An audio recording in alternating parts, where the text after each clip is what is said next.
Brahma Kumari's IT Wing presents Dimensions of Wellness. Om Shanti and welcome to this year's IT conference by the Brahma Kumari's IT Wing.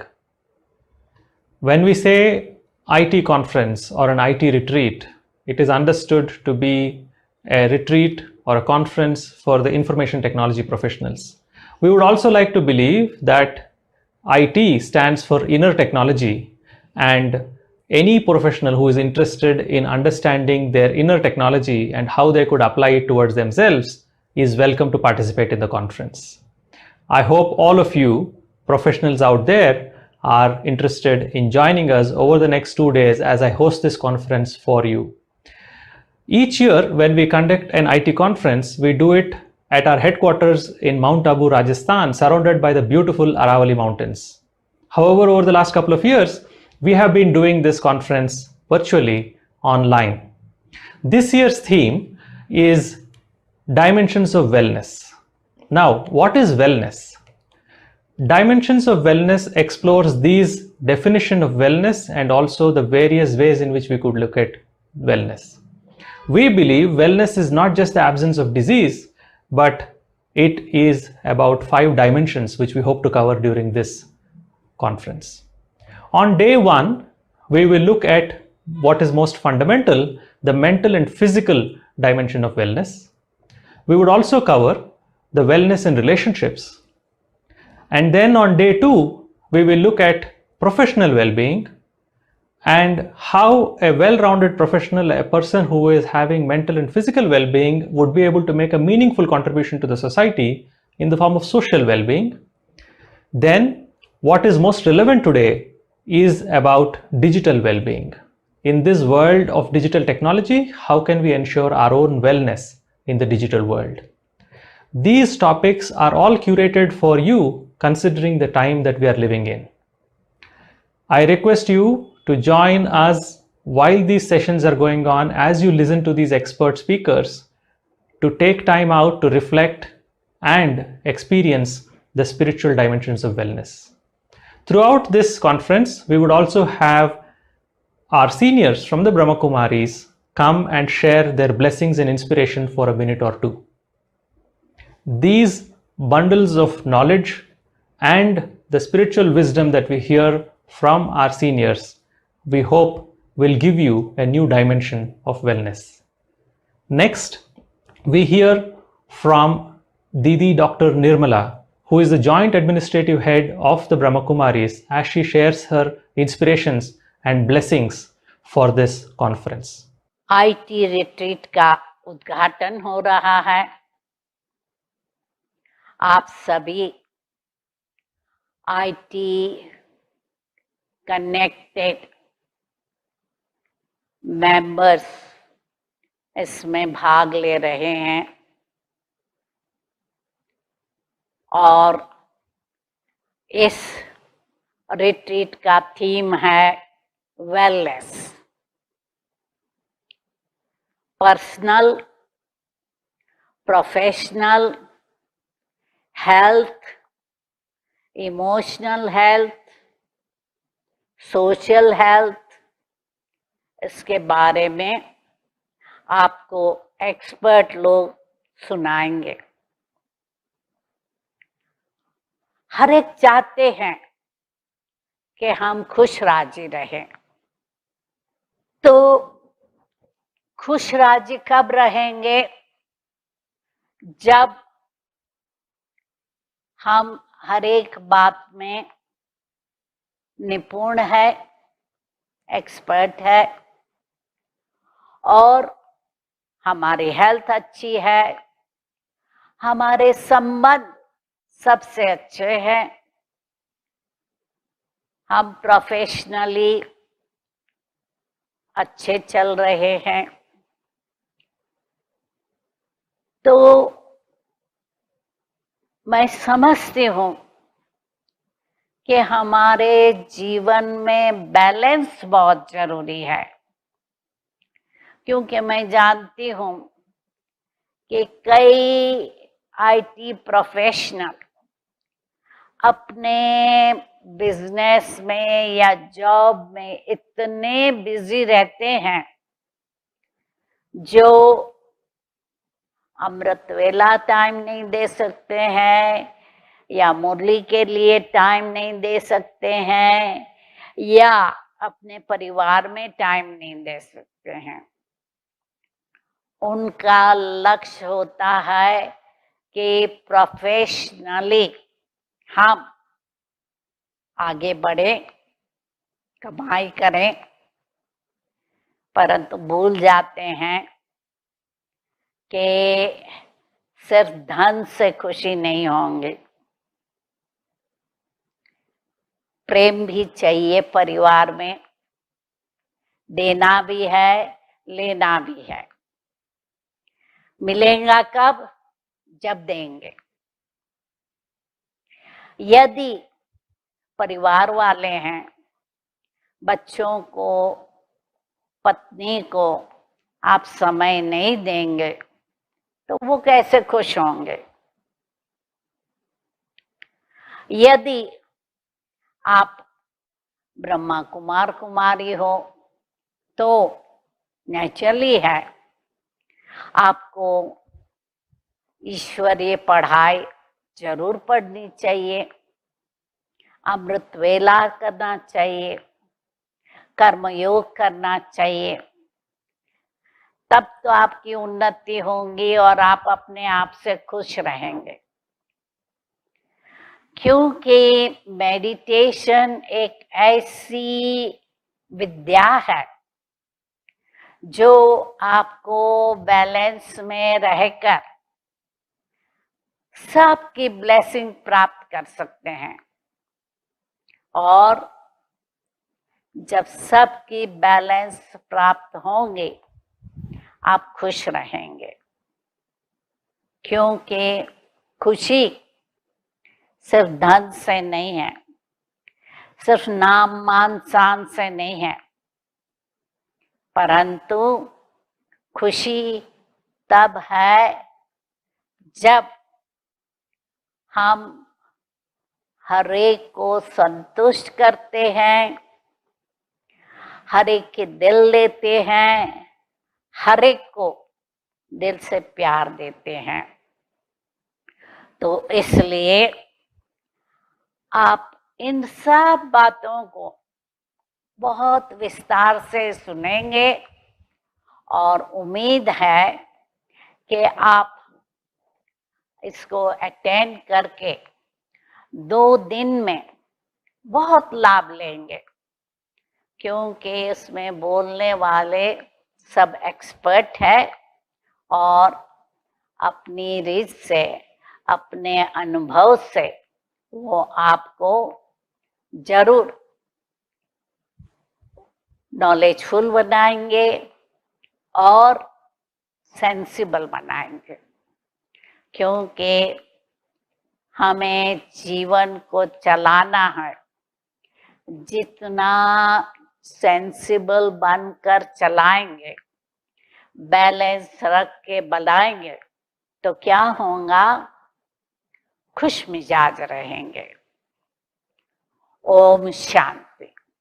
Thank you, Dr. Didi Nirmala ji, for that wonderful blessings and inspirations for this IT conference. Our next speaker for the topic of mental and physical well-being brings a whole lot of experience, both from the world of science as well as the world of practical spirituality, to share with us the deep insights that help us in achieving mental and physical well-being. Mental and physical well-being form sort of our foundation in the overall well-being of an individual. What we will also learn in this session is what are those indicators that tell me my current levels of well-being from the mind as well as from the body. At the same time, we will also look at how research has been overwhelmingly indicating to us that mind and body well-being is in our hands and how they both are connected very well.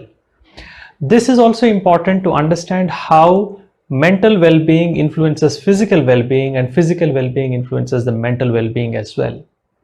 And this overall is an extremely important understanding for us, because we learned in the pandemic too that at the time of crisis, our mental and physical well-being also influences the well-being of others around us.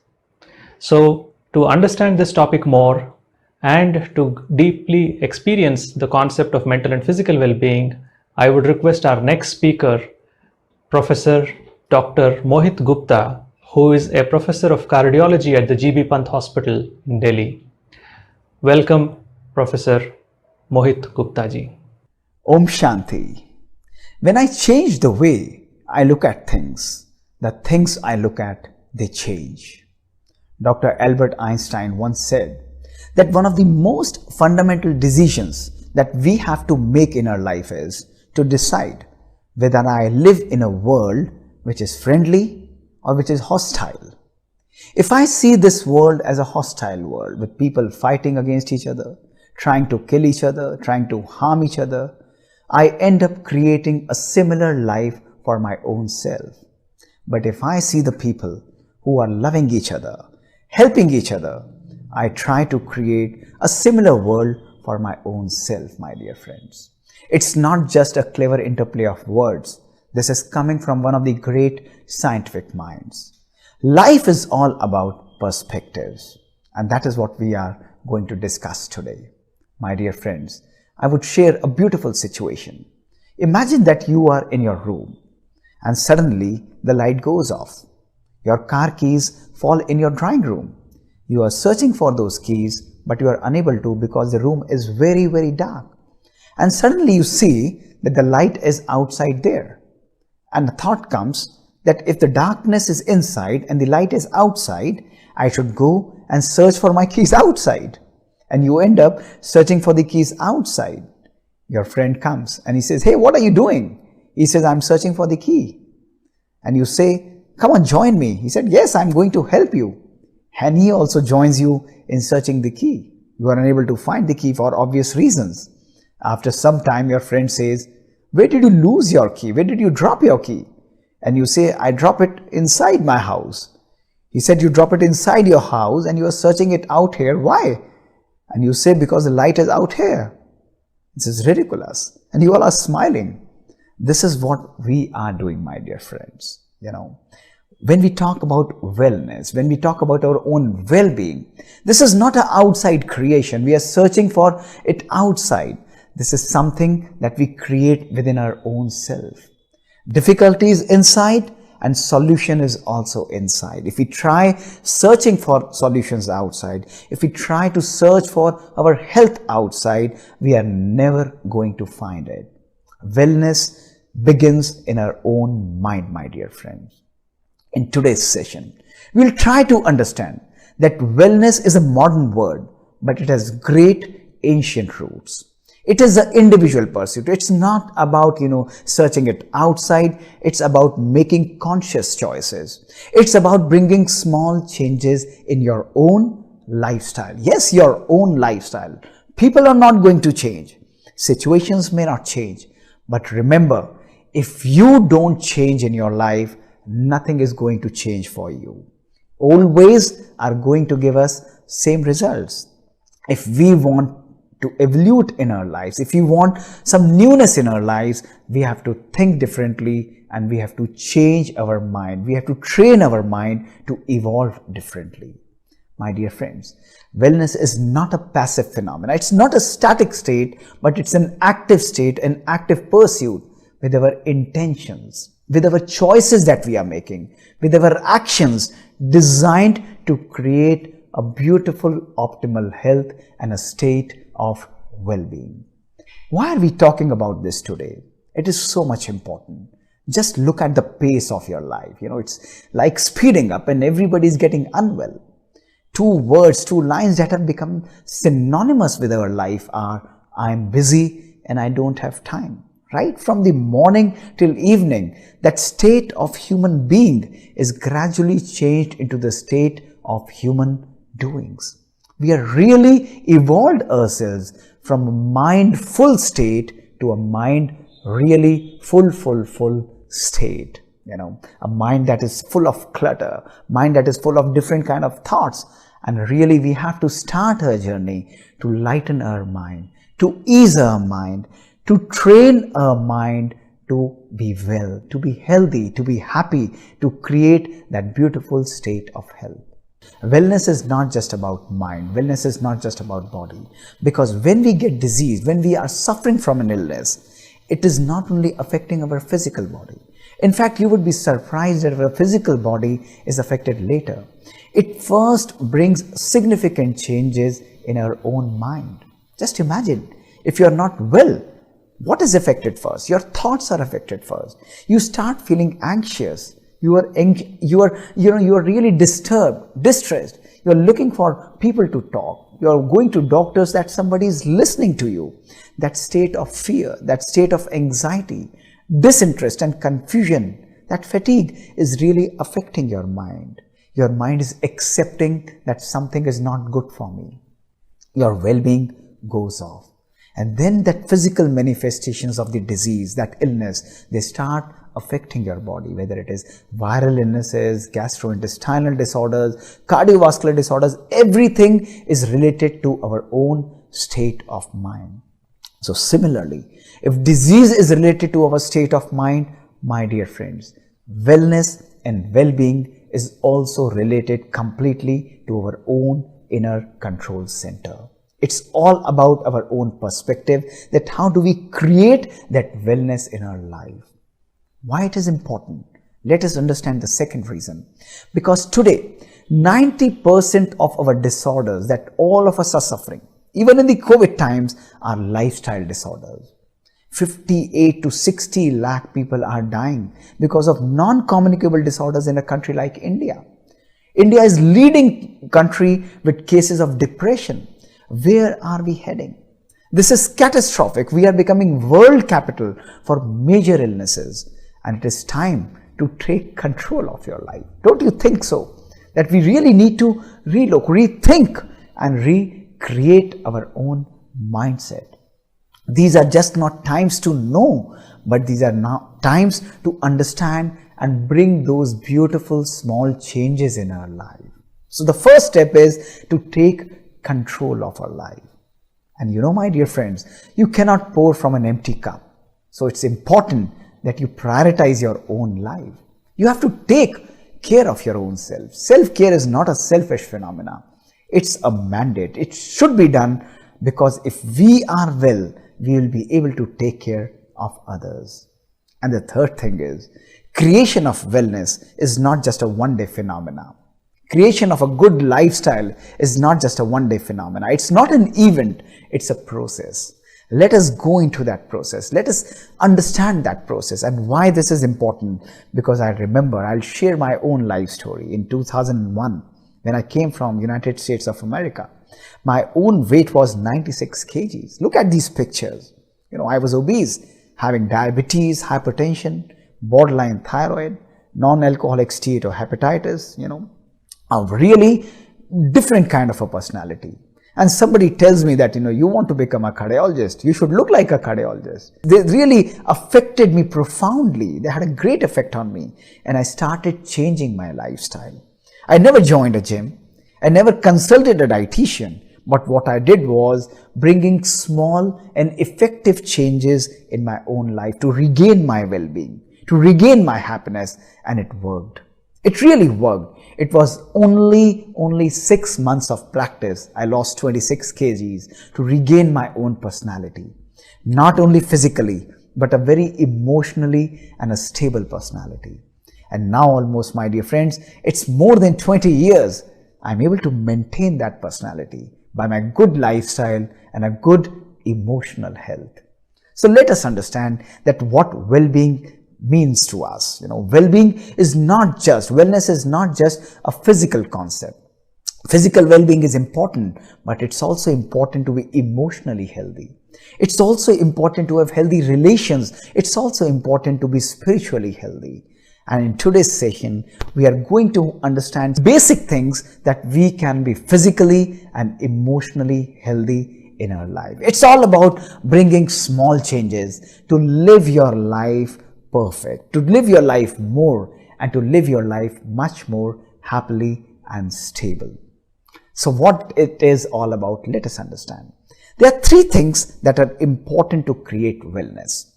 A healthy diet. A healthy diet is very important to maintain our physical wellness. Second one is to do proper exercise. A person who is exercising is able to maintain a good health. And the third one is very important, is to have a proper rest. If we are not sleeping properly, then probably we won't be physically well. But I am to ask you that, is it just important to give yourself physical diet, or equally emotional diet is also important? We'll understand that. Is it just important to exercise your body? But what happens when you are not able to exercise your thoughts? 50,000 thoughts in a single day. Am I able to take control of those thoughts? Am I able to channelize those thoughts the way I want? Am I able to guard those thoughts the way I want? We'll try to understand that phenomena also. And the third thing is rest. You are able to sleep for probably 8 hours, 9 hours or 10 hours. That's important. But what about the emotional rest for your mind? We'll also try to explore this. So let us start with diet. Diet is very, very important. And the most important thing is that why a person is overweight, why he's not able to feel physically well. It is because either the person is eating wrong kinds of food, the first thing. And the second one is either the patterns of eating are not proper, very important. And the third one is wrong type of calories. So these three principles, if we are not following, we are not going to be physically well.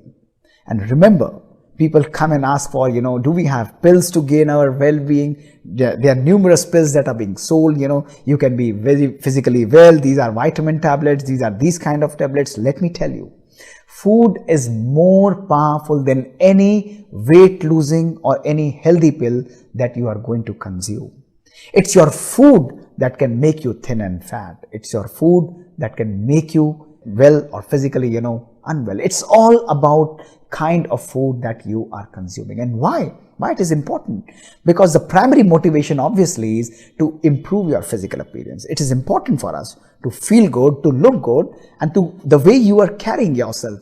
But also, if you are able to maintain your physical illness, we are able to decrease the risk of prostate cancer, risk of colon cancer in men, breast and uterine cancer in women, decreased risk of gallbladder disease, osteoarthritis and stroke. So immense benefits once we are able to take control and balance our food. Not only this, if we gain 1 kg of weight, our heart has to pump 3 kilometers of additional blood vessels to make that blood supply to those additional 1 kg of weight. It has to form those 3 kilometers of additional blood vessels. And this is the important fact, that our heart has to work really more. What are the kinds of food that we are going to eat? I'm going to give you some scientific facts to make you understand, completely scientific. A paper published in Circulation 2019 very clearly said that it's the plant-based diets that lower our mortality. The diets that have soluble and insoluble vegetable fibers. Following that, we had a great trial called Predimed trial about the Mediterranean diet. And what did it show? That people who are consuming meat proteins and people who are consuming plant proteins, they analyzed them, and it was revealing to show that there was significant mortality or death reduction in those people who were vegans or pro-vegetarians. 40% decrease in death chances for people who were vegetarian. Immense benefit when we consume vegetarian food. Another interesting study showed us, the Adventist Health Study, that showed us that when we are consuming meat proteins, there is almost 60% increase in chances of death. And when we are replacing meat proteins with plant proteins and vegetable proteins, there is 40% decrease in mortality. Similarly, a study in US healthcare professionals shows that whenever we are replacing the animal proteins with plant proteins, the chances of us dying gradually go down. So today we have immense evidence that vegetarian food is really beneficial for us. It is good for our both physical as well as emotional health. That is why Dr. Albert Einstein once said that vegetarian food leaves a deep impression on our nature. If the whole world adopts vegetarianism, it changes the destiny of the mankind. Cancer reduction, bone density maintenance, chances of you developing diabetes and longer living are significant benefits of consuming a vegetarian diet. So what are the simple principles of a healthy diet? Simple principles of a physically healthy diet. What I call it as a smart heart diet. Simple thing. Never have your meal in your bedroom or on your bed. Remember, always have your meals on the dining table. It's good. It is really beneficial for your physical well-being. Eat slowly. Savor your food. Avoid using digital media or watching televisions when you are consuming your meals. It's good to eat slow and drop your fork on the table or on the, your plate. Pause for a while and savor your food. Taste not only the food, but also the aroma of the food. Vibrations are working magic. It is very, very important for us. Never eat your meals directly from the tumbler or directly from the packet. It's a very bad habit. It takes away the sense of well-being. And the fifth one is never consume meals which are late at night. Consuming meals after 9 p.m., dinners after 9 p.m. are practically increasing chances of disease. So very important for us, my dear friends, to follow these simple principles in our life. Your meals should consume a very good amount of fruits and vegetables. 3 to 4 servings of seasonal fruits and vegetables, which should always be consumed half an hour before your proper meal. A good serving in the breakfast, a good healthy serving in the afternoon and in the early evening is what should be a must in your diet. Avoid consuming vegetables and fruits after your meals. It's not good. Always preferably consume the salads and fruits before the meals. It's add to your physical wellness. A word about what should be avoided. Simple carbohydrates, refined flours, white breads, pastas, these are harmful for our health. Why? Because they acutely increase your triglyceride levels and sugar levels. And what happens? They are not healthy because they are devoid of fiber. You would be surprised that if we are consuming maida repeatedly in our diet, a single chapati of maida would take almost 2 days to excrete from our intestines as compared to a normal chapati that we consume in our health. So always avoid preferably refined flours. A word about salts. Salt is very important constituent of our body, but some of us consume extra salt. And how should we balance salt in our diet? Any consumption of salt more than 2 to 2.5 grams per day is shown to increase death. So should you be eating a salt-free diet? Probably no, because nobody enjoys that. So what are the simple things that contain extra salt? Simple things that contain extra salt and that should be always avoided are tinned juices, tinned fruits, sauces and chutney. These are simple things that have significant higher amounts of salt. Similarly, things like papad, namkeen and achar, they have significant amount of salt and they should be consumed minimally. Avoid salty salad dressings. And also avoid pouring salt over your meals. So extra salt over your fruits and vegetables should be avoided. Rest you can consume normal salt in your diet. Sometimes we love to eat, kachoris or, fried food. It is important. Everybody enjoys that. But I would like to caution you because it is very important to understand the concept of trans fats. Often we order meal from a fast food outlet. And what happens? They are very fast in delivery and we are happy. Oh my God, I ordered a samosa, I ordered a pakoda and it is here with me within 10 minutes. And there is a reason for it. Why? Because all these things are lying half cooked in their outlets. And the moment you order, In an oil which is continuously burning, that particular thing which is half cooked is again recooked and packed and served to you at your home. It is very tasty. But what happens? The moment that half-cooked food is put into an already burning oil which is being used and reused, it loses its caloric value and it turns into a highly toxic substance which is called trans fats. They are highly atherogenic, very, very harmful for your heart health. And that is why, my dear friends, whenever we want to consume something which is oily, something which we want to really like a kachori or a pakoda, always fry them in one go. Avoid reheating and reheating of the oils as well as of your food. Avoid consumption of sugar sweetened beverages. They are really harmful for you. Consumption of any sugar sweetened beverages can be really toxic. They increase the chances of you developing diabetes, and studies have shown that if they contain more than 10% of your total calories, they increase the chance of a person dying also. A word about the oils. A lot of myths are running all around the market about the oils, and physical wellness must include the consumption of oils as well as ghee. Let me tell you, most of these studies, people are fancying about the olive oils, but understand that typical olive oil that has been studied in West is what we call as an extra virgin olive oil. And that extra virgin olive oil typically is costing more than 5,000 to 6,000 rupees a liter. A normal thing that a person can't afford. And when we use that oil, they have used that oil raw in their diet. Whenever they use that oil in frying, it loses its caloric value and probably starts behaving similarly as the other oils. So what is my message to you? I say consume all oils. Have all the oils. For Indians, it has very clearly shown that mustard oil, which is cheap, is very, very good for health.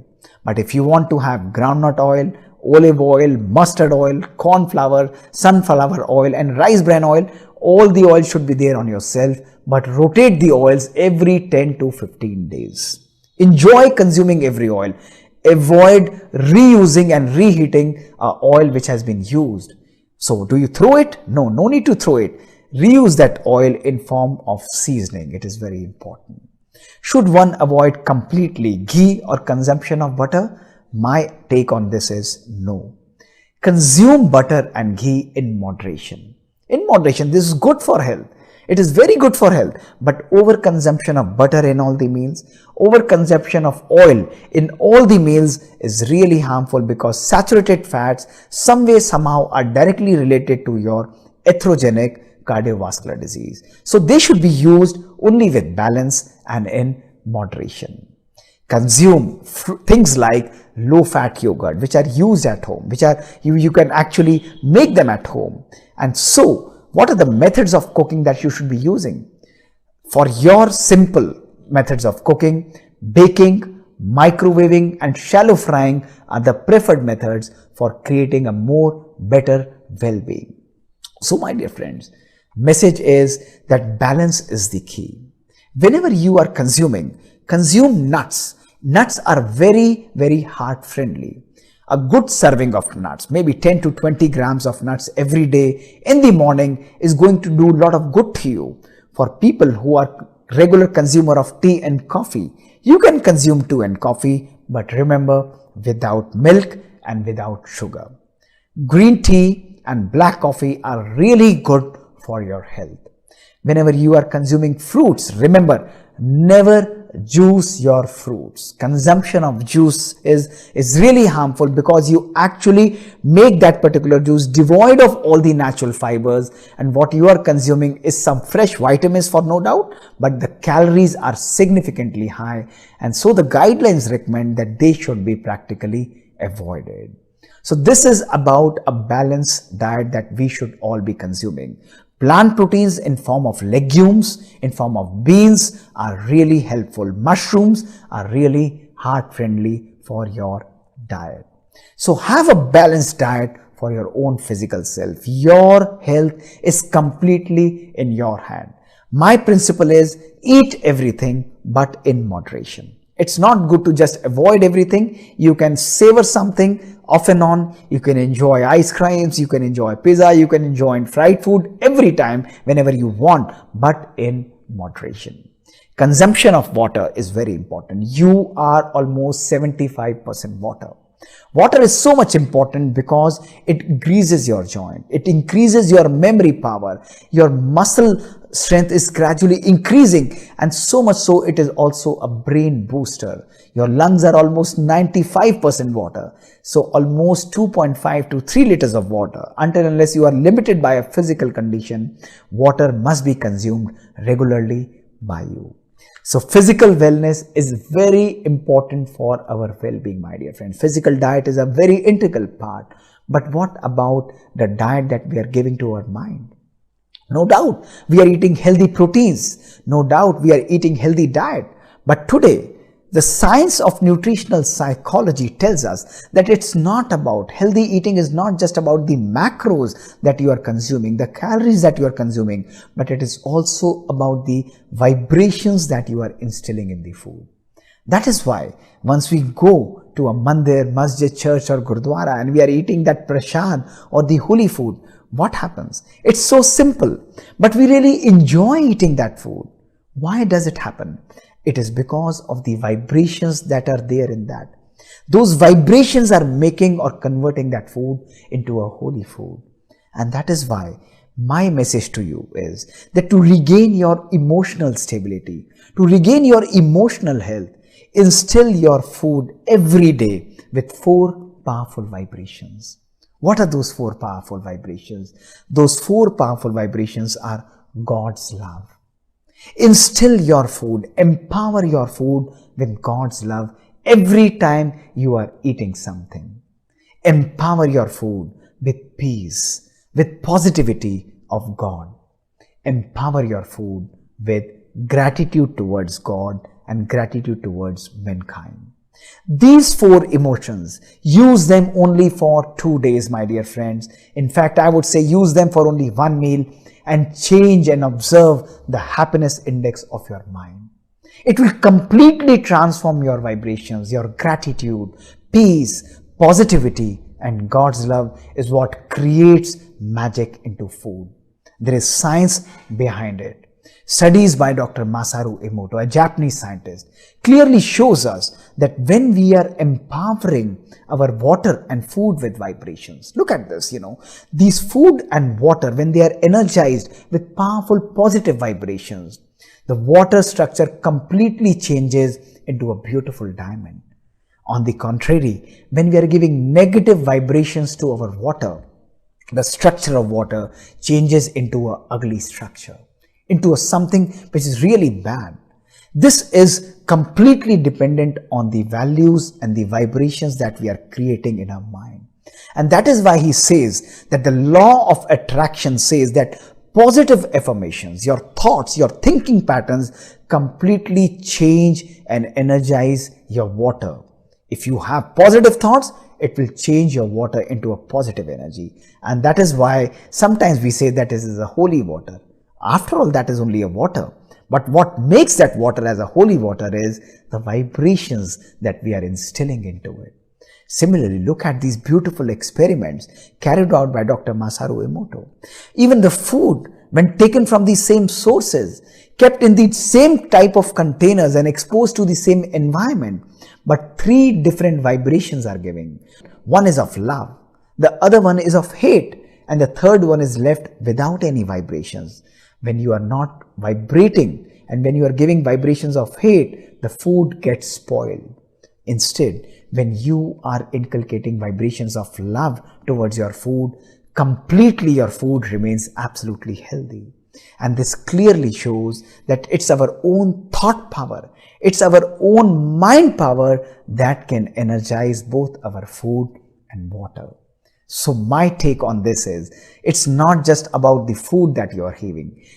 It's always important to understand that every time you have or consume food, have that feeling that you are consuming a holy prasad of Almighty, a holy prasad of God. It is so much powerful, it is so much understandable that you will be able to restructure your own thought pattern? What about the diet, the emotional diet that today we are giving to our mind? Have you ever checked that what are the thoughts that we are consuming? Every day we are surrounded by the digital media, print media and social media. We are loaded by messages. You open the newspaper, the print media, 99% of the news is negative news. You open the televisions, 33, 40 channels, everybody, is talking about others, talking about negative, and occasionally you are able to hear some news which is really positive. You open your WhatsApp or Facebook, what kind of news that you get? 90 to 95% of the messages that are forwarded are often negative. Oh, what are the statistics here? This is happening here. This is so bad here. People blaming each other. But remember, if we are consuming this information day in and day out, starting from morning till the evening, what we do, we absorb this energy to our own body. We make it a part of our ecosystem. Whenever this negative information goes into our mind, our emotional brain, which is called the amygdala, it takes control over our rational thinking brain, which is a normal brain, and it loses its ability to think and decide properly in any situation. This is disastrous. This is really bad for our health. My dear friends, if we keep on making our body and mind very toxic, absorb this energy, and then we press that forward button and radiate the same energy to the other people outside, what happens? We are spreading negativity in this whole world. Why people think that people are living in this anxious world? Why 95% of the world population is suffering from anxiety? Significant number of population is suffering from depression. There is a reason for it, because we are vibrating today at a very lower frequency. These negative vibrations are very low frequency vibrations. We absorb these low frequency vibrations. We radiate these low frequency vibrations to the other people. The emotional health gradually goes down. Our emotional mental well-being will gradually get disturbed. Where will happiness go? Where will joy come in our life? It is definitely not going to come to our friends, to our own inner self, my dear friends. Today, it is going to affect our mind. This negative thought process is affecting our own brain and thinking. It's getting so fast, tired. It's not able to comprehend. Its cognitive ability, its ability to decide, its ability to discern, its ability to memorize things is gradually decreasing. The productivity of people is dying. Our relationships, our family relationships are completely getting disturbed. And not only that, our own health and well-being is getting disturbed because of a very improper use of digital health. My message to you is, use your digital appliances carefully and rationally. Ask yourself, am I the master or my mobile? I give you a very simple 60, 40 and 60 principle. What does it say? That 60, 40 and 60 principle says, last 60 minutes of your day, when you are going to sleep, completely switch off your technology. Disconnect. Think about something good. Write a gratitude journal. Write something which you really love. Read a good book. Meditate. Listen to a good music. But no internet and no social and digital media. Why this is important? Because that is the time when your conscious mind and a subconscious mind are directly connected to each other. Whatever thoughts you are giving to your mind, you are generating, will become a part of your subconscious mind, your actually habitual mind that is driving yourself and will transform your life. You start your day next day with again 60 minutes of complete digital detox. Meditate in the morning, read a good book, connect with the nature, enjoy yourself. Only after 60 minutes of meditation, enjoying, connecting with nature and exercise, you can consume your mobile information or your print or digital media. So first 60 minutes and last 60 minutes of the day, don't use your mobile. And then 40 minutes in the evening when you are sitting with your family, when you're talking to them. Today, the way we are communicating is so abnormal. We are talking to each other, but we have a mobile in our hand and we are continuously typing. That's not going to take care of our emotional health. that is completely having a very negative effect on our mind. We have created home within our homes, my dear friend. Completely switch off your technology on your internet when you are living with your family, when you are talking to them. Connect with them emotionally. Talk to them. It's good to be child when you are talking to children. And it's good to be, an elderly person when you are connecting with senior people. Just come to their level. Have that beautiful emotional connect. Ask yourself, when was it that we all had a wonderful dinner together? No mobiles, nothing, and we are talking to each other, expressing our emotions. Remember your life. 20 years back, 30 years back, 40 years back, when this technology never used to be there. We were not connected by mobiles, yet we were more beautifully connected with each other, emotionally connected with each other. That is the beauty of the emotional connect. My dear friends, it's time to regain that connect. It's time to understand that what governs our life, what is important in our life is not hi-fi technology, not high tech, but it's about high touch. Emotional bonding is completely about how much time we are spending with each other, how beautifully we are able to connect with each other. The second aspect of our physical as well as emotional health is the exercise. Exercise is an integral part of our body and a life system. If we want to inculcate well-being, if we want to be well actually, if we want to experience that beautiful supersensuous taste of joy, we need to exercise every day. In these COVID times, one of these studies very beautifully showed that those people who maintained their regular exercise and yoga schedule, they were less likely to be affected by severe COVID, and they were less likely to be hospitalized because of COVID infection. There is a reason behind it. First, let me explain you that how much should we exercise and how should we exercise. Let me tell you what science says. If you are walking 1 hour every day in your one day, you are actually adding 1 hour, healthy 1 hour to your age every day. This is simple. This is very, very clear. So once you are exercising every day, you are moving your body every day, your age, healthy age is increasing by 1 hour every day. 35 to 40 minutes of walking, at least 5 to 6 days a week is what is recommended strongly for you. It's not just important to run. There is no need to run. It's not just important to just jog. It's just important to move yourself at a pace at which you can't talk comfortably, at a pace at which you can actually just making yourself a little breathless. That is the pace that you should be walking. If you are suffering some kind of disease, you can decrease and adjust your pace according to your health. But my dear friends, irrespective of your health, whether you are thin, whether you are obese, start moving. Starting an exercise program any day, it's a blessing for your health. You decrease your cardiovascular adverse health outcomes the day you start moving. Heart attack chances of you developing severe other kind of illnesses decreases significantly. Why? Because the immunity of the body gradually increases.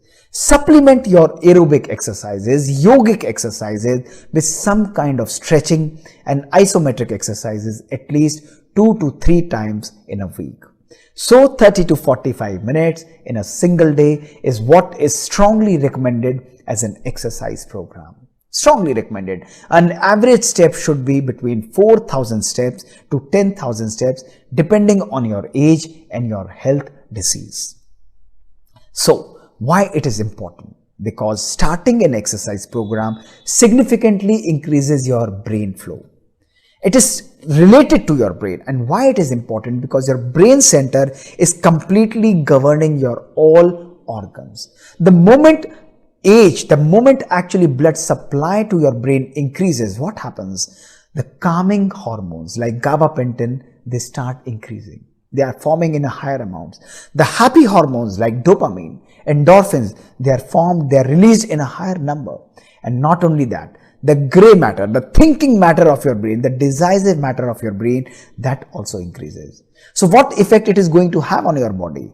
The moment your gray matter is increasing, your power to memorize, your cognitive power, your power to differentiate, your power to do different tasks very politely and very clearly, judiciously, it significantly increases. You also improve your attention span. That is the beauty.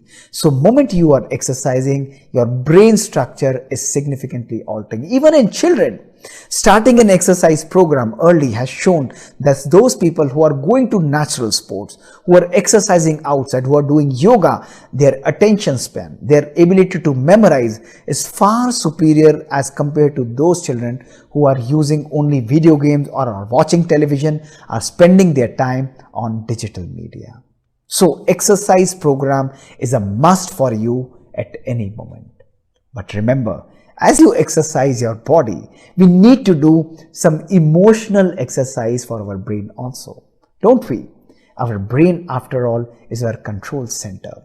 My dear friends, you are generating almost 50 to 70,000 thoughts in a single day.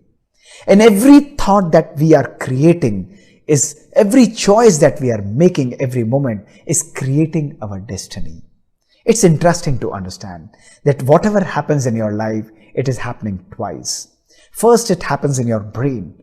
And when it is manifesting in your brain, it is only then that it is manifesting outside in your life. Let me check that what kind of thoughts, what kind of emotions am I decorating my mind with? In these COVID times, we have been sanitizing ourselves with what? We have been sanitizing ourselves with so much sanitizers. We have been preventing COVID by using masks. Definitely, COVID can be prevented. But what about emotional sanitization? What about sanitizing your mind? You don't have sanitizers for your mind. You can't prevent that emotional reactions by using masks. If you want to change a negative emotional reaction, you have to have a different positive emotional reaction to counter that thought in your life, my dear friends. Why this is important? Let us understand that. Let us observe for a moment that what are the emotions that I am decorating my kitchen of mind with. Each one of you has a beautiful kitchen which is called the kitchen of your mind. And it's your mind kitchen that is determining your destiny, that is making you interact not only with your own self, but with millions and millions of people with whom you are interacting.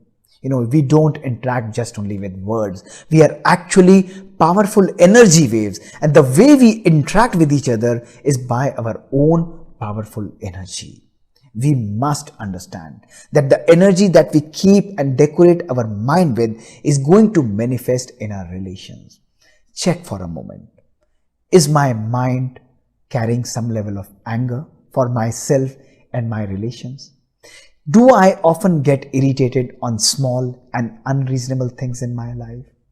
Sometimes generating emotions like hatred and jealousy for people. Does it happen in my life? Competition, criticism, complaining about situations, complaining about people, expecting from friends, expectation everywhere. Are these emotions, these 8 emotions, somewhere, somehow governing my life?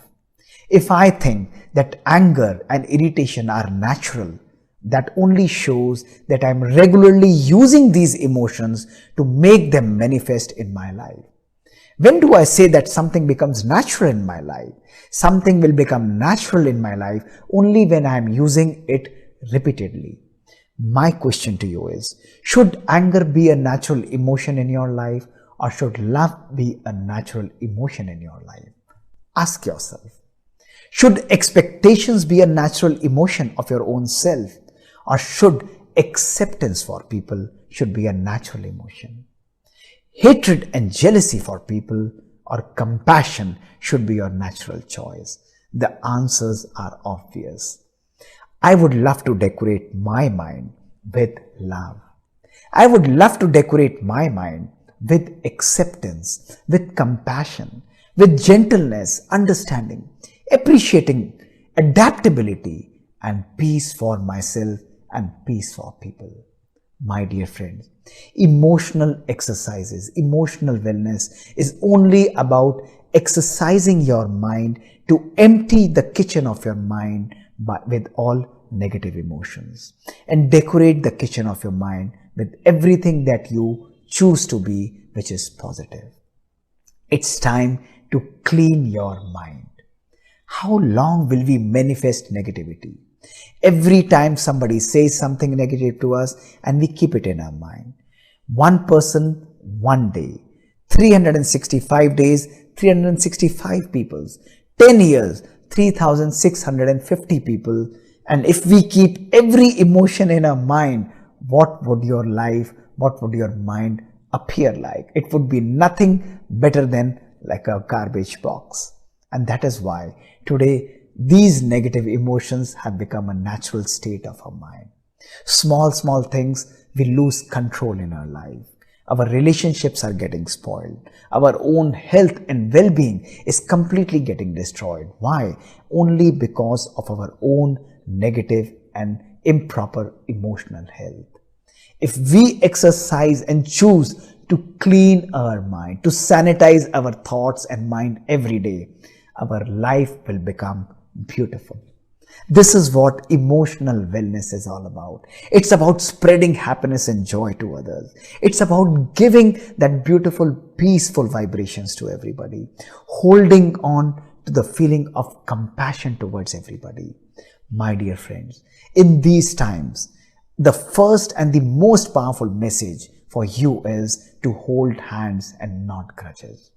These are times only to embrace everyone with a lot of love, with compassion, to give a helping hand to everybody that is suffering. And when we give that smile, that helping hand to anybody in our life, God is naturally blessing you with a lot of peaceful and positive vibrations.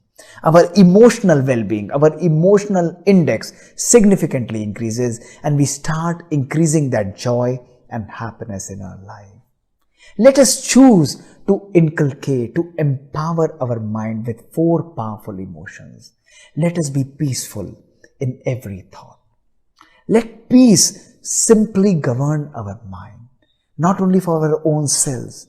Let peace radiate into our body, into every our thought. For everyone who is outside, let peace be the most powerful emotion. Let us choose love for everyone. Let us love our own selves, accept our own selves, and spread this love and acceptance to everyone whom we are meeting in our lives. Let us choose compassion. Compassion for your own self, accepting your own self, and compassion for everyone. Imagine what would this world begin. Remember those beautiful lines. See this world as a beautiful world, as a world which is very friendly, and you will end up creating joy. You will end up creating a beautiful stability in your life. You don't need to search wellness outside. That wellness will start springing, blooming from your own inner self, my dear friends. The third powerful tool for our physical wellness and also our emotional wellness is sleep. Sleep is a biological necessity. And people ask me that how much time, doc, should we be sleeping? And my answer to them is yes, it's technically very simple.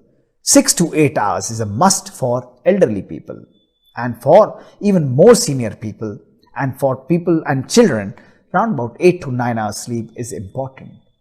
Why sleep is important? What are the simple sleep hygiene measures? Your sleep cycle should be very clearly defined. Late night ups is really harmful.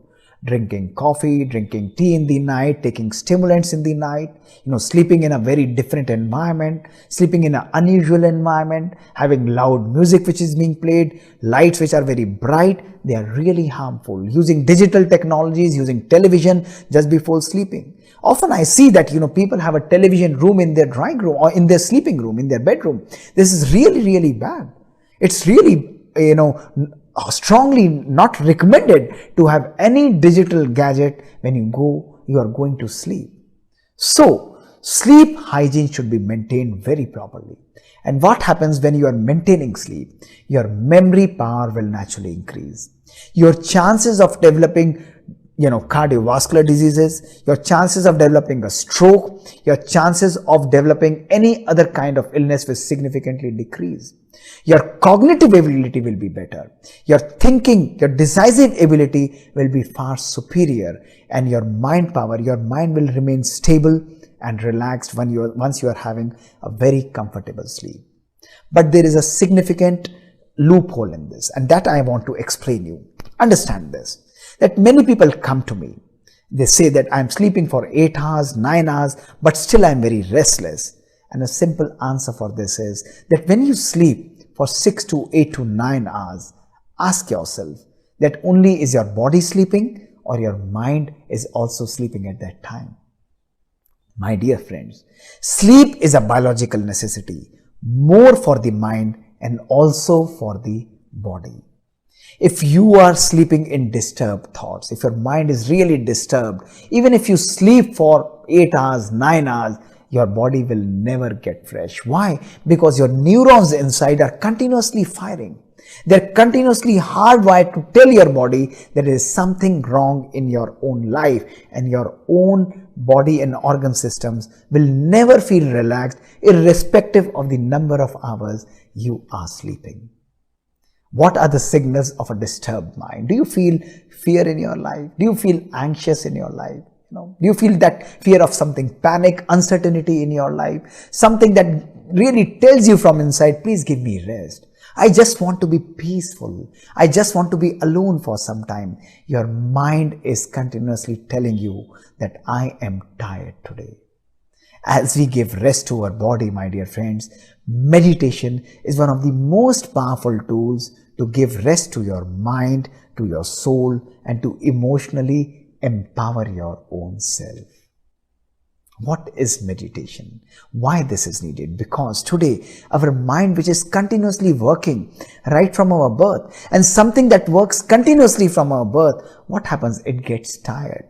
It naturally has to get fatigued, and when it gets fatigued and tired, it starts retaliating. It tells your body, give me rest. And today, signals of all the people, 99 to 100% of the people living in this world, it is telling them, give me rest. I need emotional rest and emotional stability. Meditation tells you to inculcate space in your mind. What happens in meditation? In meditation, you train yourself to think less. In meditation, you train yourself to have lesser number of thoughts. And imagine, when you are thinking, having lesser number of thoughts, what will be the quality of thoughts? Your quality of thoughts will be very high, and your speed of thoughts will be significantly slow. In meditation, what you are doing is, you are making yourself understand that just like a mobile, which has some original folders, my mind, my soul, my consciousness, my existence, my being, my God spot is also having some 7 basic powerful original folders that are always there in my own self, that are governing myself, but somewhere, somehow, I've forgotten those folders. I've forgotten those hidden energies that are always there in me, and they are waiting to manifest, to create that same state of well-being. What are those powerful states of well-being? The first and the most powerful state of that emotional energy is peace.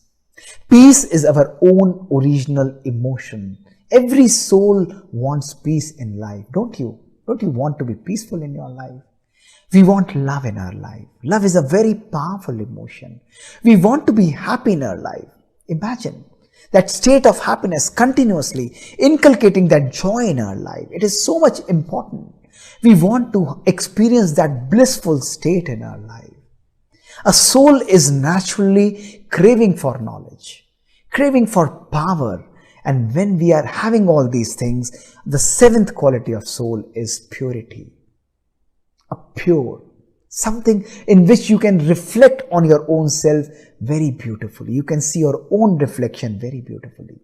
Imagine that when we become the embodiment of these 7 emotions, purity, peace, love, bliss, power, knowledge, and happiness, what would your life look like? Your energies will start manifesting outside. It will completely reprogram your brain. In meditation, we see ourselves as a powerful point of light, and we connect with the supreme energy to draw all the powerful energy from the ocean of peace, from the ocean of bliss, joy, and happiness. All the mind clutter, all the intrusive thoughts that we are having in our mind, they gradually settle down. They gradually go down. Only 15 minutes of meditation is what is needed to create a complete synchrony in our mind. Our right brain, which is the emotional brain, it starts getting balanced with the left brain, which is our thinking brain, which is our logical brain. Most of the time when we are working with our logical brain, we are very decisive, we are very intrusive, we are very, very clear. But when we balance our life with right brain, which is peaceful, which is creative, we become a holistic personality. It is then that we start experiencing not only physical well-being, but also emotional well-being. This is what emotional rest is all about. Meditation is the most powerful tool.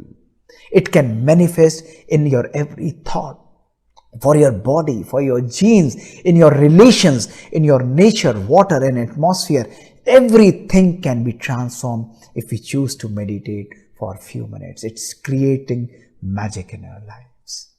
My dear friends, let us sit for a few minutes of meditation. Let us experience that joy of silence. Let us experience that inner journey. Mobile calls are ringing. People are bothering me. Files are there. Everything would be there. But let me sit back, detached from everything. Let me go on a beautiful inner journey. Entering your sacred space. A sea of thoughts where only you can enter.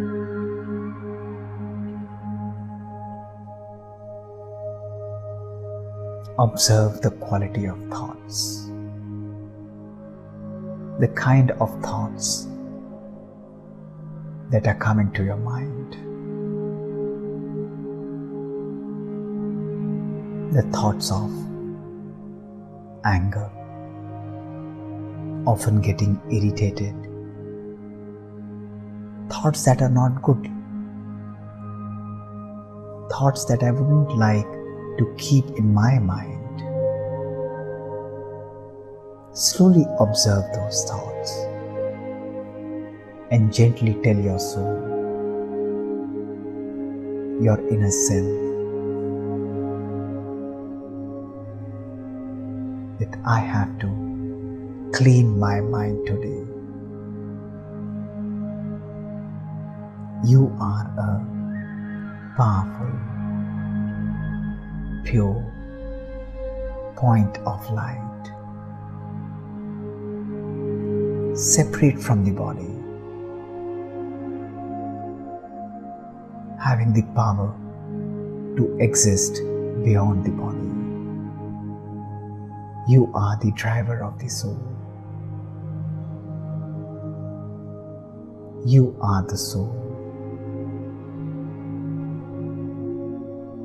Experience the power of peace, the power of love, the power of God's purity showering on your thoughts and making you feel very peaceful.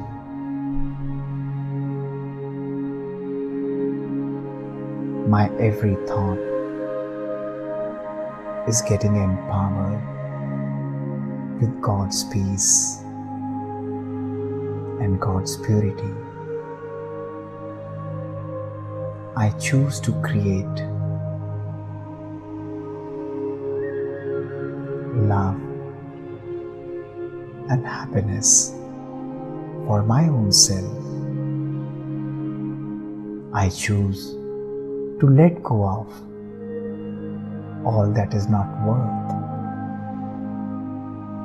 I choose to clean my own inner cell. Observe quietly every corner, every place blessed with God's love and peaceful.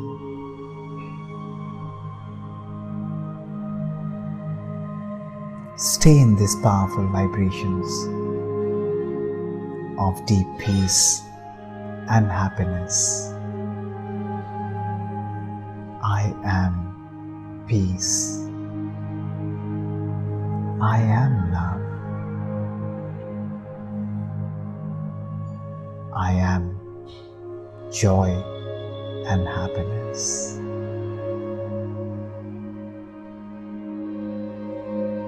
I choose to be emotionally stable and emotionally well. This is my own conscious creation. I have the power. Om Shanti. Thank you, Professor Mohit Gupta Bhai, for covering this topic of mental and physical well-being so comprehensively. You have included a summary of the research over the last 50 years on mind-body medicine, as well as you have shared practical insights of spiritual application to daily life based on your own experience of over 40 years with the Brahma Kumaris. This topic opens up another important dimension, which is once we focus on our own individual mental and physical well-being, what about the people whom we live with, the people whom we spend time with? This aspect of well-being in relationships has become even more important in this current time. Relationships have shown to become a booster of individual well-being during this time of crisis. So it is all the more important for us to invest our time and effort and energy in building well-being in our relationships. To cover this topic of well-being in relationships, I invite Sister Shivani to come and share her aspects and understanding of this topic. Sister Shivani needs no introduction. Welcome to Sister Shivani. Om Shanti. Let's take a minute of silence. Just rewind time and reflect on the year 2020-21. And just look at your relationships, whether it's relationships at home, relationships at work, and check and evaluate the quality of the relationships. Has it become stronger, more understanding? Quality time give us the opportunity to share, to care, to empower, to strengthen, to help the other, to create a change. The quality of my relationship. I had the time which I had long desired for. And how did I use that time? The opportunity in the field of my relationships. So just reflect and check. What was the energy, the environment at home? The understanding with colleagues whom I could not physically meet, but it was only online. Did that make a difference to the way we connected, to the way we understood each other, to the way we could communicate, work, and get work done?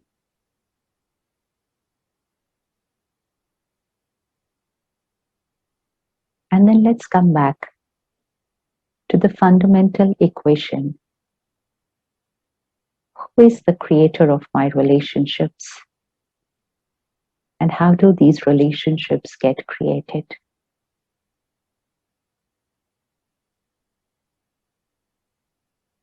Right from the time a baby is born, the energy exchange that the baby has with the mother, with the father, does not recognize any of them, does not even know what is a parent. They are my parents. The baby does not know anything. And yet, there is a very beautiful, divine, pure connect that happens. Even when a baby is a stranger to us, to see yourself on the road for a walk or in a shopping mall, and you see a baby in the arms of their parents, there's something about the child which pulls us towards the child. And we smile at the baby. We don't recognize them. We feel like going closer towards them. They don't know us. We don't know them. They can understand what we are saying. We don't understand what they say. It's a completely different language. And yet, there is that pull, that very powerful attraction, which is an attraction of purity. Purity, because the child is egoless, is not creating any clutter in their mind, any critical, judgmental thinking, any stress, anxiety, worry, nothing. Very light, very clean, very pure. And the aura of that child is magnetic. This is what explains relationships. Relationship is an energy connect. A mother talking to her child, holding the baby in arms. She can talk to that baby for hours without they both understanding each other's language. And then, as the child starts growing up, learns all the languages, is able to speak exactly the same vocabulary as the parent. But yet, as the child starts growing up, there are so many scenes where we say, we don't understand them.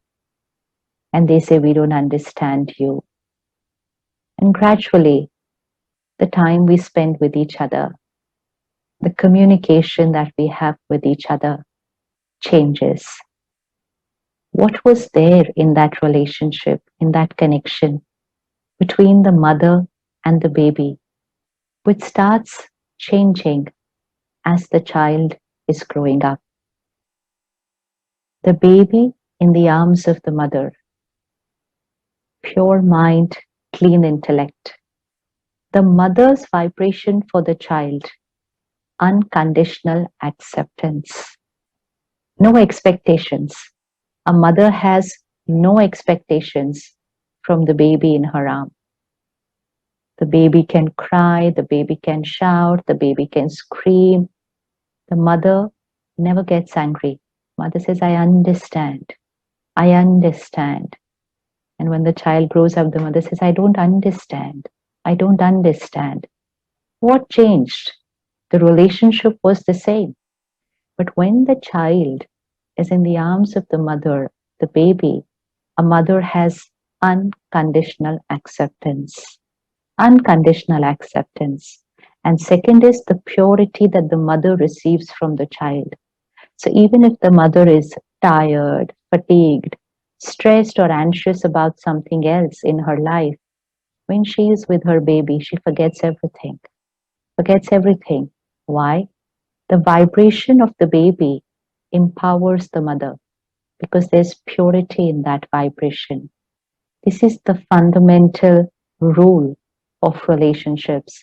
That relationship is an energy exchange between two souls. Relationship is not just about what we say to each other, how we behave with each other, what we do for each other, how we work with each other, how we live with each other. That's just all that is visible. Relationship is not what is visible. Relationship is that what is not visible. Sometimes not even visible to us, which means even we are not aware of our thoughts, and definitely not visible to the other person. But two souls, two souls are two energy packets. We're a packet of energy here, the state of the being, every thought, every feeling, every intention, every memory I hold is my vibration. It's my energy field. And so a relationship between two people is actually a connect between the two energy fields, these two energy fields. And when we connect to another individual, we experience their vibrations and they experience our vibrations. So in case of a baby, that energy field, that aura is pure. Is pure. It's not carrying any stress, any anxiety, any irritation, any emotional pain, any baggage of the past, nothing. The baby has no bias towards people. For a baby, the mummy, the papa, everybody, unconditional love. The baby is very caring and loving towards everyone in the house. They don't know this one is elder, this one is younger, this one is senior, this one is junior, this one is the master of the house, this one is the staff of the house. They know nothing. They don't know anything. So they are not carrying any bias, egoless, egoless. And that's why that baby has a pure divine aura. That aura energizes others. Come back home after a tiring day at work and just spend a few minutes with your baby. And that's it. It's the biggest de-stressor that you can have. Even a stranger feels so much joy and happiness in the company of a baby. So now let's understand, is it possible that I can create that same purity, that state of egolessness, that divinity in my aura, in my energy field, in my state of being? Because if I do that, then first I'm taking care of myself. It is emotional well-being, because my every thought, my every word, my every behavior will be pure. Humility, purity, happiness, acceptance, not expectations, acceptance. This is emotional well-being. Emotional quotient very high, very, very high emotional quotient, emotional index very high, irrespective of how the other person behaves, irrespective of what the situation may be. My emotional quotient very high.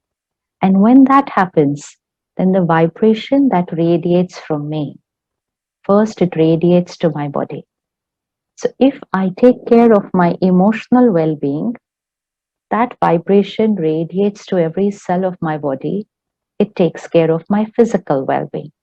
So I need to remember all this, that my every thought is influencing my feelings and my every thought is radiating to my body. So if I take care of myself, and myself means my mind, if I take care of my emotional well-being, my mental well-being, my physical well-being is taken care of. Now, if I take care of myself, which means I pay attention to the quality of my thoughts, feelings, intentions, then I need to remember that my every thought and feeling is radiating to people. It's vibrating. Thoughts don't stay inside here. They are vibrating. They're radiating to people. If I'm thinking specifically about someone, my thought radiates to them. Even before you pick up your phone and type a message, the energy has already reached them, because you first create a thought of what you want to say to them, and then you pick up your phone and type or call. The vibration has already reached them. Always need to take care. Relationship is not in what I say, what I write, what I do, how I behave. Relationship is in how I think, feel, the intentions I carry. So if I want to create beautiful relationships, strong relationships, harmony in my every relationship, I only need to take care of one person, because we invest a lot of time and energy in energizing every relationship. This relationship needs to be fine. I have to take out time for this relationship. Yes, but to create strong relationships, I need to strengthen and energize only one person, and that is I, me, myself. So emotional well-being has a direct impact on the social well-being, which means on our relationships. So what happened in this last 1 year was most of us were at home, we were working from home. Of course, it had challenges for many of us, the space, the time, and managing with the children studying online. Yes, there was a lot of management to do. But let's remember, the management was all outside, all outside. And we're all equipped to adjust, to accommodate. It may be tough at times, but fine, that's outside. It's difficult sometimes, the space, the timing, but that was all an outer management. But while doing all this outer management, some of us took very good care of ourselves. We did all those things which we were not able to do earlier because we believed we didn't have time, or we were traveling, or we had did not have a very disciplined lifestyle. And then we got the opportunity to create self-discipline, to sleep at the same time, wake up early, spend time in meditation, spiritual study, yoga, pranayama. Many of us started all these practices of self-care in this last year. And those of us who did that, so check yourself. Those of us who did that, we were strengthening the self. Situations were challenging for many of us, but we were strengthening the self by spiritual principles, meditation, taking care, eating habits, all those simple lifestyle habits which were strengthening the self. And while we were doing that, because we thought we were only doing it for the self, but while we were doing that, there was a change, a shift in our relationships where we were able to understand the other person better. Understand means my mind was silent. When are we not able to understand people? They are saying exactly what they want to say. They're even writing and sending messages to us. And yet we say, I don't understand you. What is there not to understand? Do we not understand their language? Or do we not understand their vocabulary? What is it that we're not understanding? It's just that there is too much noise here. Too much noise of our own thoughts, our own clutter here. So there's so much noise that we cannot understand the feelings, the intention, the state of mind of the other person. We're not understanding. And even if we understand it, we don't have the capacity to adjust with it, to accommodate it, to be patient. We don't have the strength because there's so much noise here. So for those of us who strengthened ourselves in this year, we experienced that we were able to understand people better. We were able to be silent if the other one was reacting. We understood, yes, they are stressed, they are tired, they may be in pain, they are worried. Yes, they've gone through COVID, they're very fatigued. Fatigue is taking a toll even on their mind. We understood them, but we were able to understand them and be compassionate, not just for a physical illness, but the emotional pain that the other person was going through. We were able to do that only because self-care principles. We were strengthening ourselves. So when we strengthen ourselves on a daily basis, our power to adjust, to accept, to tolerate, to forgive, to let go just becomes so natural. It's just a natural way of being. Our power to remain silent if someone has said something, our power to forget about it and let it go even after something not very pleasant has happened. It comes as a natural power. And we say, like, how was I able to manage to do this? How is it that I did not react today to what the other person said? Simple. I have been strengthening myself. It's same like physical health. If I walk daily, exercise daily, or do yoga daily, suddenly the aches and pains will start reducing. My stamina will increase. My energy levels will go high. And it's like, how come? How come I'm able to climb 5 flights of steps without getting breathless? My stamina has increased. How come? Oh, early morning, 30 minutes investment in physical health. Same.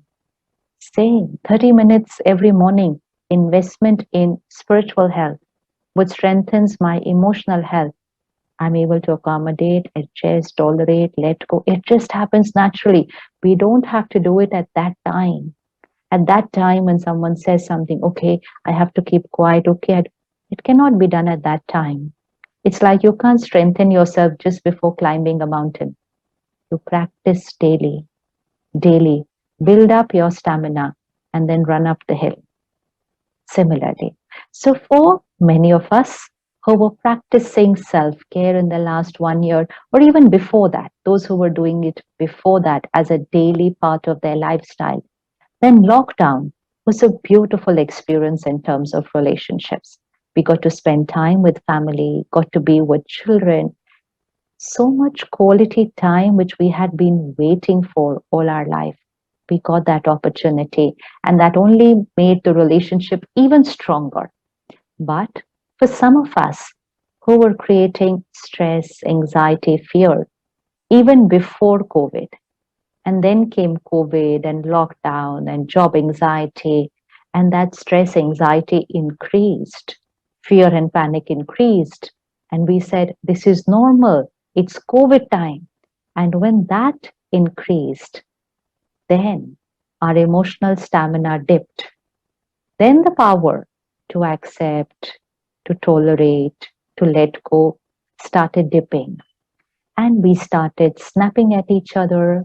We got irritable. We sulked. We argued. We fought. We had periods where we were not talking to each other for days and days. And we all said, oh, this is because of COVID. It's not because of COVID. It's because of I, the being, who is the creator of that relationship, through my every thought, feeling, word, and behavior, was not taking care of myself. Don't look at the other person and say, oh, but they were not taking care of themselves. It needs only one. It needs only one person to create a beautiful relationship.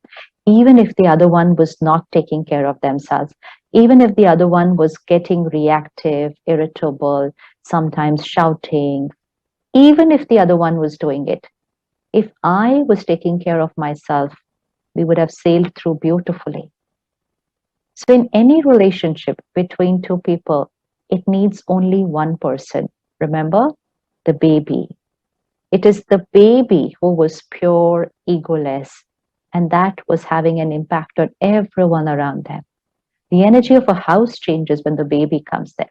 So that's the impact that each one of us can create. So it doesn't require two people to create a strong relationship. It just needs one. It needs one who is taking care of themselves and cleaning and creating a very pure, powerful, strong mind. The last year has seen reactive relationships. The last year has seen many talking, contemplating a separation. Is this that what we were going to do with that time that we got with each other after so many years? Is that what we were going to do? But there's been a huge rise, not just in the country, all over the world. There's been a rise in domestic violence. There's been a rise in divorce cases. Why domestic violence? We lost control over ourselves. But why did we lose control over ourselves? Because we were creating stress, anger, worry, fear, anxiety. And COVID said, okay, I said, I'm allowed to create stress, anger, anxiety, and I kept creating it. And the impact came in the field of my relationships, whether it's at home or whether it's at work. A relationship is between any two people. So whether it's at home or whether it's at work, let me remember the responsibility is mine. And all that I have to do is take care of one person.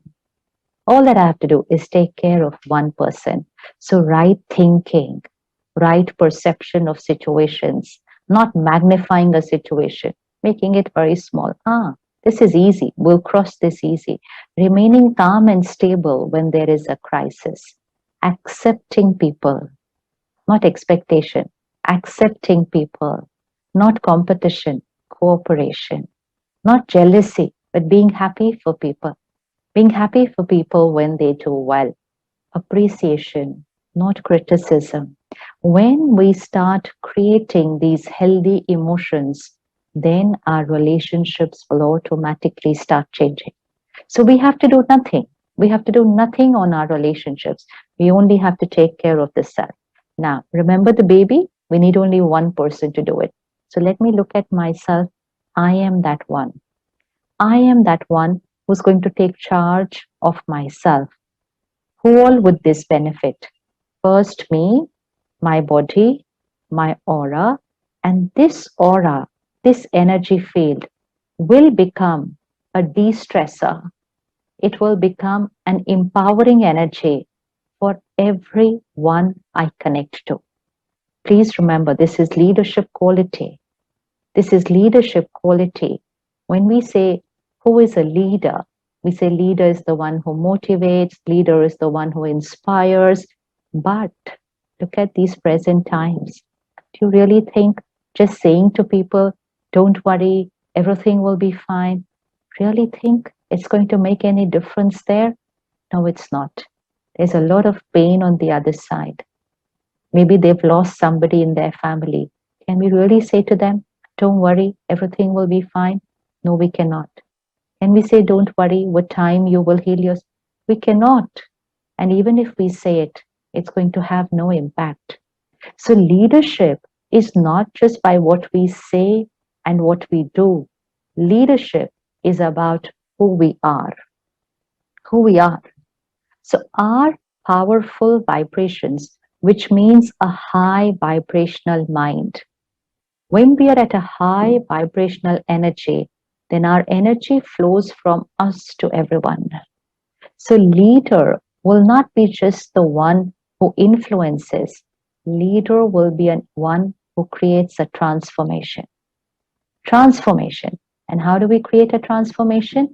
Just by being who we are. Because when we inspire people by saying what we say or what we do, people do get inspired. They do get influenced and they said, okay, even I want to do this. Even I want to be like this. But I'm not able to do it. Why?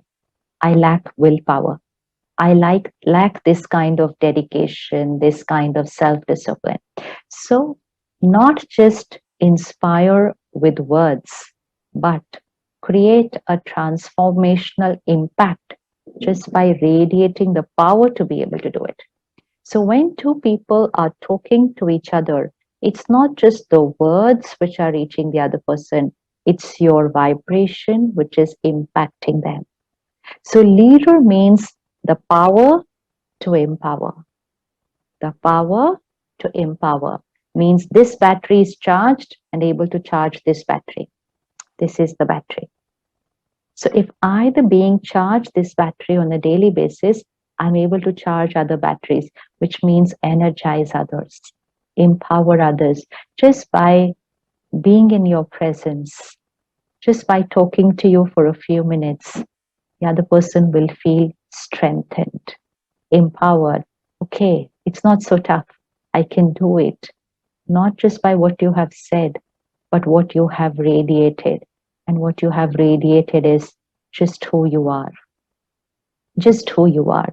So the power to empower people, the power to create a well-being even in others. So when we create an emotional well-being, we also have the power to be able to translate that well-being to others. Either people can connect with me, be with me, and experience stress or irritation or even anxiety sometimes, or fear about my reactions or my behaviors, I am depleting their emotional health. I am an instrument because they are not going to take charge of creating their thoughts and feelings irrespective of my behavior. Then I become an instrument who is the cause because of which they are depleting themselves. My aura, my energy field depletes their energy field. If I have all these negative emotions, which means all these emotional illnesses in my aura, COVID has taught us one thing: self-care automatically becomes taking care of others. But one person careless can infect everyone at home and then many more outside and directly impact the country. That's the impact of one person being careless, and that's the impact of one person practicing self-protection, self-care. So like COVID transmits very fast from one to the other, similarly, vibration transmits even faster from one to the other. So if I am stressed or angry, my vibration is transmitting to the others, even though I'm speaking right, behaving right, working right. So you may have just had an issue at home with your spouse or with your child, and then you pick up your laptop and you're sitting on an online webinar or a meeting, and you think, I was perfect. I was speaking right, working right, everything was perfect. Nobody knows what I am here, but that's not true. Our vibrations reach everyone whom we connect to, even though it's not a physical presence connect, even though it's not. But I was connected to people on that webinar or on that online meeting. My vibrations radiate to them. We always take care so much of everything outside. We take care, is my presentation ready? Is the connectivity fine? The internet is fine. Am I well dressed? Have I prepared my content? We take care of all that. But we don't take care, is my vibration right? Is my state of being calm and stable? Because we thought nobody knows who I am inside. That's not going to influence anybody. It's what I say and my presentation and what I do. That's what's going to reach to people. That's not the truth. That's what they see from here. Will forget in some time. That's what they hear from here. They will forget in some time. But what they're going to absorb is what I'm carrying in my energy field. So very, very important. Self-protect, self-care, because self-care is actually going to take care of a lot of people. Like we practice distancing. Yeah, so we're distancing. So when we are at a distance from another person, there are big chances that we are not going to catch the virus. Similarly, we need to practice vibrational distancing. What is vibrational distancing? Suppose someone around you is experiencing a lower vibrational energy, they're creating pain, hurt, rejection, stress, all those lower vibrational emotions.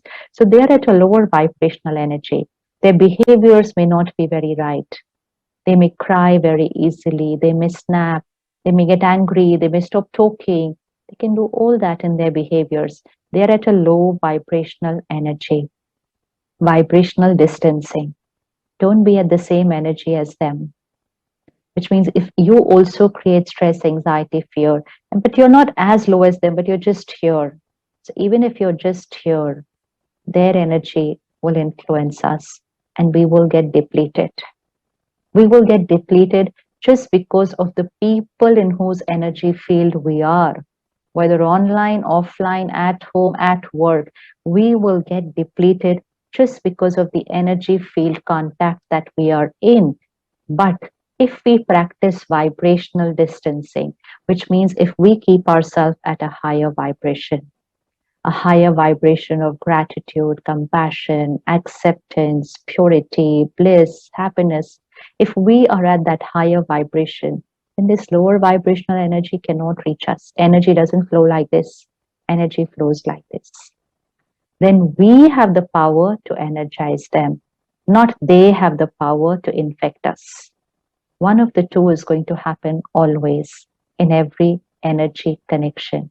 Either we absorb their lower vibrational energy, or we radiate our higher vibrational energy and strengthen them, which means the power to empower. So it's time to practice vibrational distancing, and which means keep yourself at the highest vibrational energy. The highest vibrational energy. And how do I keep myself at the highest vibrational energy? I start taking care of the being. What do I do to start taking care of myself?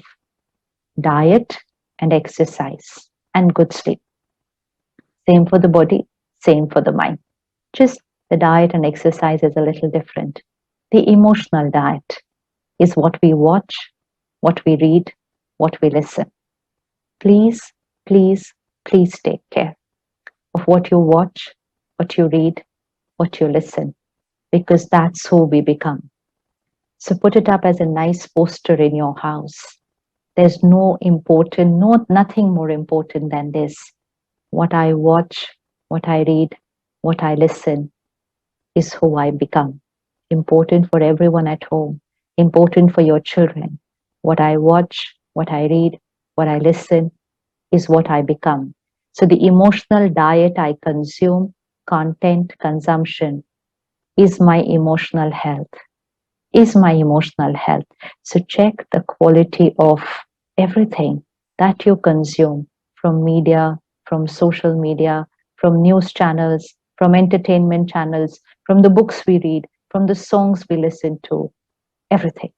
The surfing that goes on, the channel changing that goes on. Just check everything that we consume. If the content I consume has ego, has lust, has greed, has violence, has pain, has stress, has worry, has all these emotions, competition, comparison. If the content I consume has these emotions, this quality content, then I am consuming a low vibrational emotional diet. And if I consume a low vibrational emotional diet, then I am at a lower vibrational energy. And if I'm at a lower vibrational energy, then I am vulnerable to getting affected by all the energies around me, the people, not just at home, everybody, the vibration of the country, the vibration of the world. I will get affected by the energies. The collective energy of the planet has dipped in this last 1 year, because millions of minds saying fear and anxiety is normal. I am vulnerable to that. So I have to build my emotional immunity system. And for that, I need to take care of my emotional diet.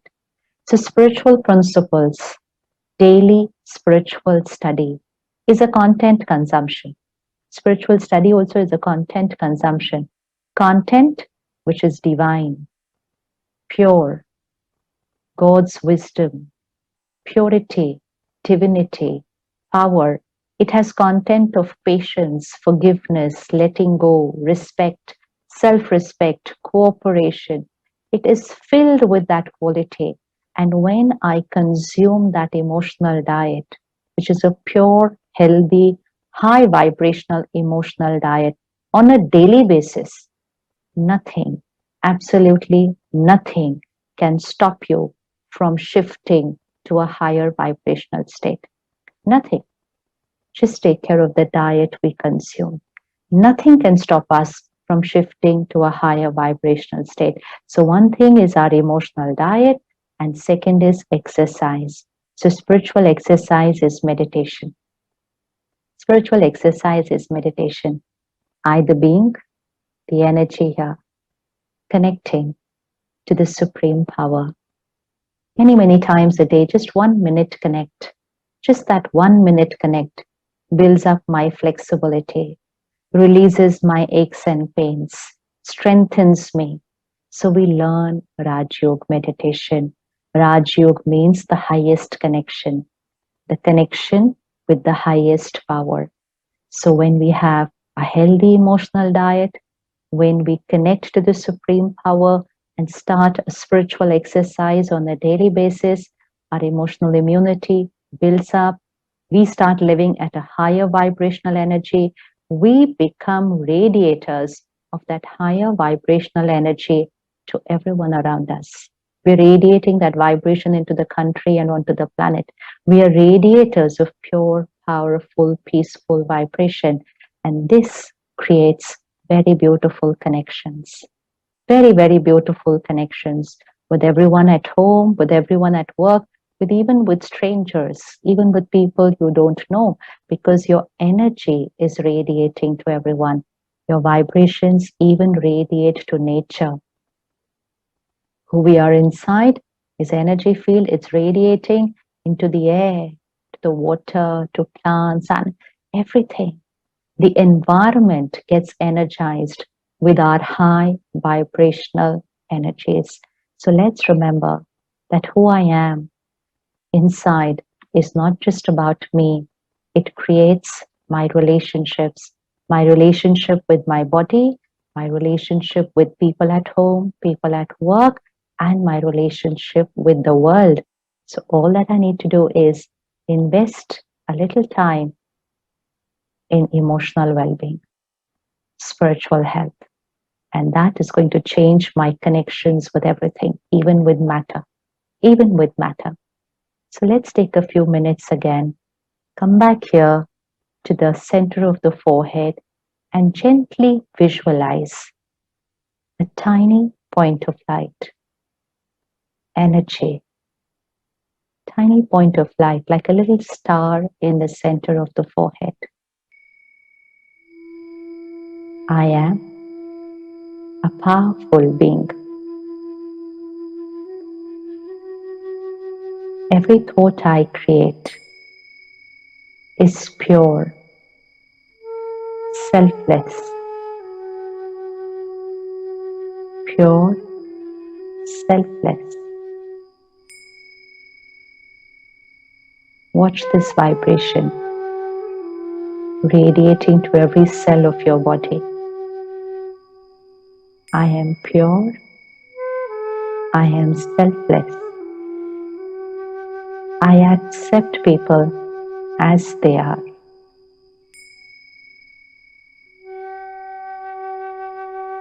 Watch this vibration, feel this energy. It's radiating to my body. It's radiating to people around me. I accept people as they are. I understand them. I understand them. I am a radiator of love and acceptance. Unconditional love, unconditional acceptance. I am a pure, powerful being. Just above yourself, visualize the supreme power, God, the ocean of love, purity and power. I am the child of the ocean of love. I don't need anything from people around me. I fill myself with the love and acceptance of the divine. Visualize God's love and powers filling the soul. I fill myself with the power of love from God, and I radiate this to all. I don't need anything from people. I need nothing. I only give, give, and give. Give just by being who I am. pure, powerful being. Om Shanti. Om Shanti and welcome back. Thank you, Sister Shivani, for covering the topic of well-being in relationships so well, just like how you would do it. Today, we learned some very important points about well-being in relationships. To start with, relationships are at the heart of all the investments that I can make in my own well-being. We also heard that recognizing my role in each of these relationships is at the heart of managing relationships. First, relationship with myself and relationship with those at home and those whom I come in contact with frequently. We also learned how I can spot and influence relationships to ensure they are nurtured. We also learned an important aspect about how we can create habits, actions, what are the tips and techniques that I can adopt that ensures that my well-being in relationships is maintained. Thank you once again, Sister Shivani. Next, I invite Brother Karuna, a senior from the Brahma Kumaris who has spent over 6 decades in Raj Yoga meditation. He heads the media wing of the Brahma Kumaris, and he has been a source of inspiration right since the beginning of the IT wing. Welcome, Brother Karuna. Om Shanti. I am very happy today. All over the world, we are able to unite because of IT. And we are holding a conference not only for IT, but to inform the whole world that how we are uniting the humanity, because Brahma Kumaris teach to the world one God, one world and one family. So our IT wing always try to make it a practical what we say, and we try to do ourselves practically without any distinction of color, creed or religion, nation, nothing. We are all one, belong to one God. So therefore, that task, the highest task, is being done by IT today. I am speaking, but I know I am not speaking to any country or any particular people, but to all our humanity, our IT people, wherever they are, we are meeting each other. Also, we convey this message that it is not that as usually this is developing countries and this is developed countries and they are all happy, they are not happy. So all these divisions, we always now think about the welfare, happiness of the whole world. Whatever we are doing today, it is for the whole humanity. So therefore, IT is like a nerve system. They don't publicize about their existence. Whatever we are doing today, it is behind that. IT is always there, like nerve system. In the body also we know, only few nerves people know, but there are millions of nerves which are like the IT what we are doing today. So therefore, I am thankful to our hard-working, dedicated and Vasudeva Kutumbakam, God's wish, they are making it a truth on this earth. I again congratulate all of you for this efforts what we are doing, and thank you. Om Shanti. Thank you very much, Karuna Baiji, for your blessings and inspiration for the IT conference this year. Next, we have seen today what physical and mental well-being is from Professor Mohit Gupta Bhai.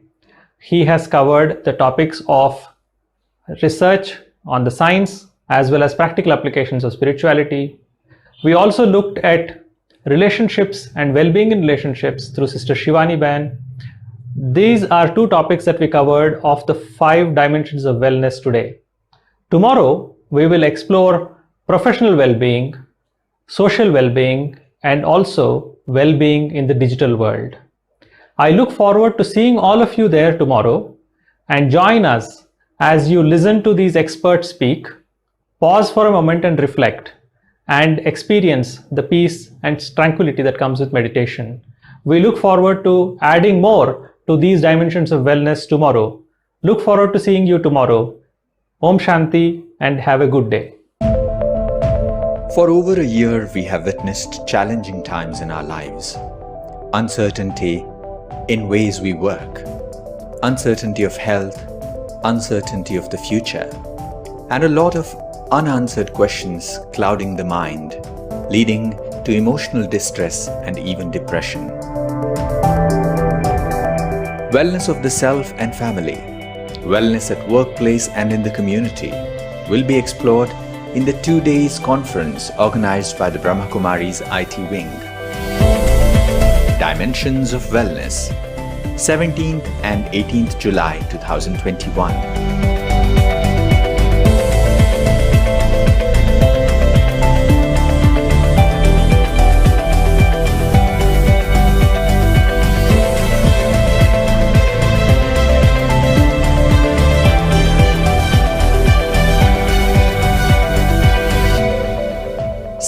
July from 5:30 p.m. to 7:30 p.m. and on 18th July from 5:30 p.m. to 8 p.m. on Awakening TV channel, Tata Sky 1084, GeoTV 1060. You can also watch it online on IT Wing and Brahma Kumari's YouTube channel and Facebook page. आप देख रहे हैं awakening with Brahma Kumaris.